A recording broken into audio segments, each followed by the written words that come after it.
स्वागत आप सभी का ब्रेकिंग न्यूज चैनल में एक बार फिर से। तो आइए जानते हैं देश दुनिया की तमाम बड़ी खबरों को। पर उससे पहले आपसे निवेदन है कि आप इस वीडियो को लाइक कर दें, शेयर कर दें ताकि हमारा हौसला बढ़ता रहे।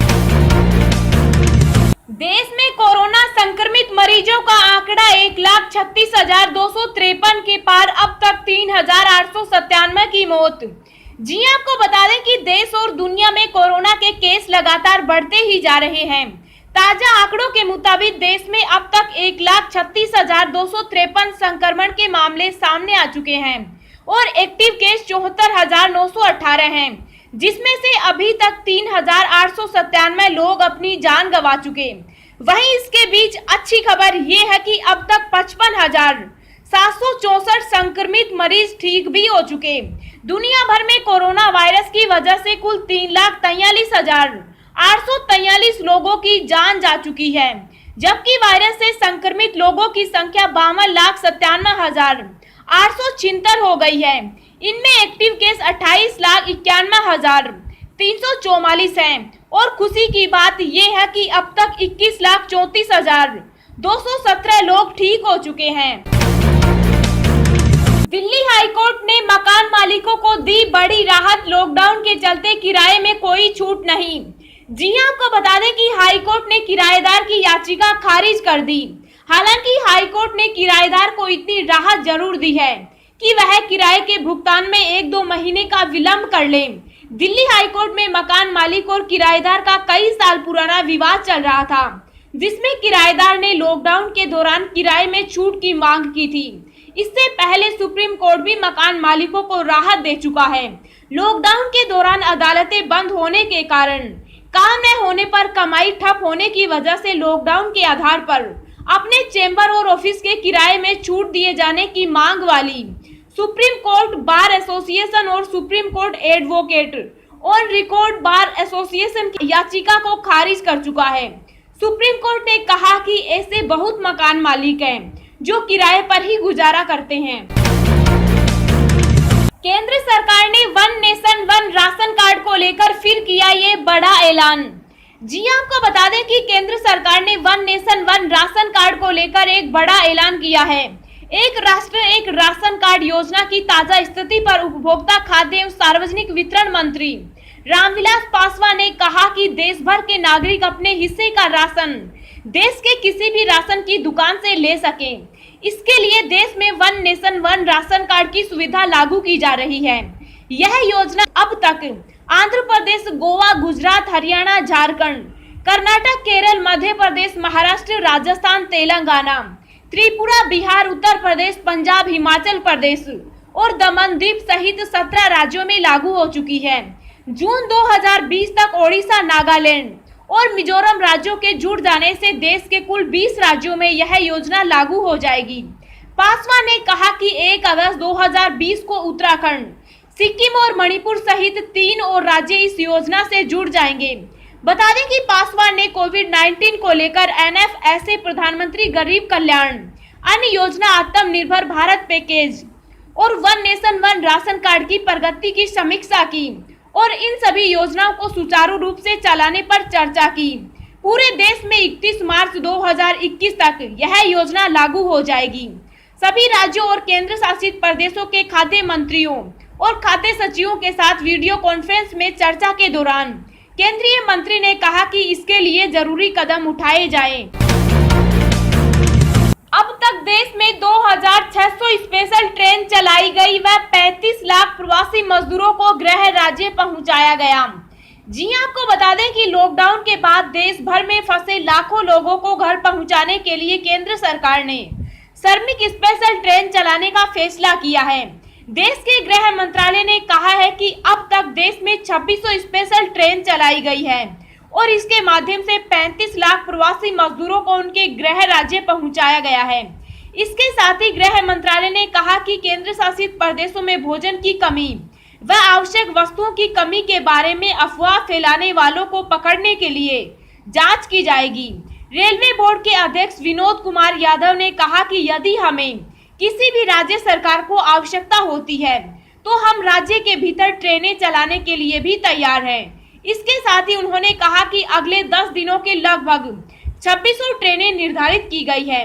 बता दें कि देश के अलग अलग हिस्सों से लाखों की संख्या में बिहार पहुंचने वाले प्रवासी श्रमिकों के लिए बिहार सरकार ने भी बड़ा कदम उठाया है।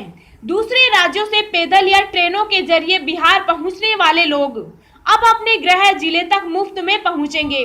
दरअसल अब प्रतिदिन 26 जिलों के लिए राज्य के विभिन्न जगहों से ट्रेन चलाई जा रही है, जिसमें प्रवासी श्रमिकों को कोई किराया नहीं देना पड़ेगा। अन्य राज्यों से आने वाले प्रवासी मजदूरों के लिए बिहार सरकार द्वारा 26 अंतर जिला स्पेशल ट्रेनों का परिचालन किया जा रहा है। इन ट्रेनों से हर दिन लगभग 42,000 से अधिक प्रवासी श्रमिकों को विभिन्न जिलों के ठहराव स्टेशन पर पहुंचाया जा रहा है। पेटीएम के ग्राहक सावधान, भूलकर भी न करें ऐसा काम, नहीं तो हैक हो जाएगा बैंक अकाउंट। जी आपको बता दें कि देश में कोरोना वायरस के बढ़ते प्रकोप के चलते पूरे देश में लॉकडाउन लागू है। ऐसे में लोग अपने घरों से कम निकल रहे हैं। ऐसे में लोग कोरोना वायरस के डर की वजह से किसी भी चीज का नकद पेमेंट करने में हिचक रहे हैं। लोग नकद रुपयों की जगह ऑनलाइन पेमेंट का ज्यादा प्रयोग कर रहे हैं, जिसके लिए लोग ऑनलाइन पेमेंट ऐप जैसे पेटीएम वगैरह का इस्तेमाल ज्यादा कर रहे हैं।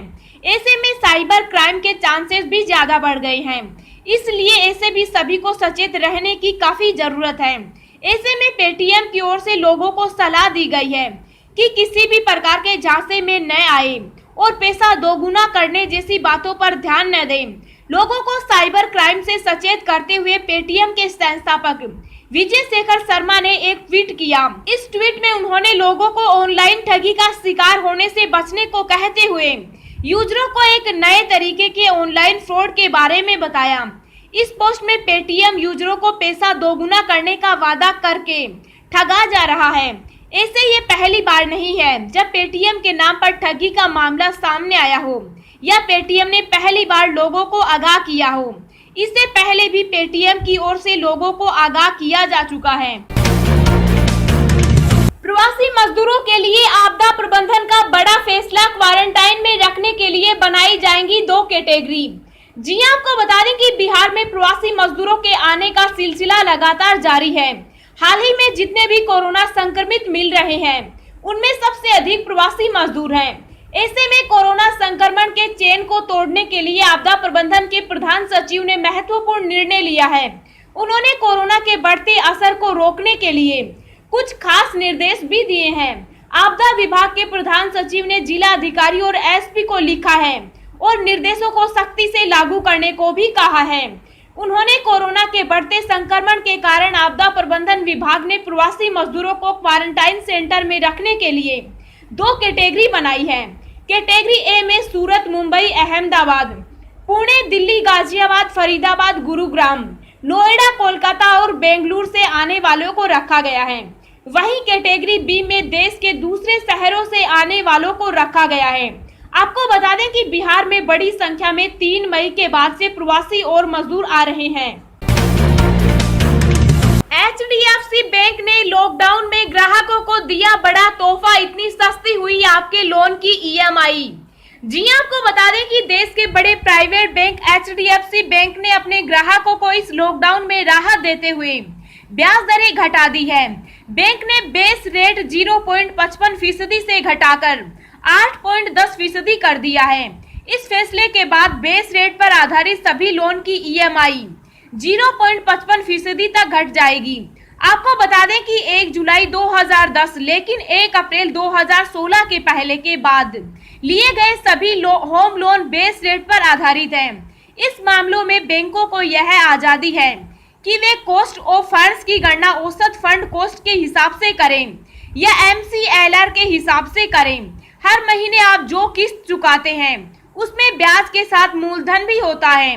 यह मूलधन आपके वास्तविक मूलधन से घटा दिया जाता है।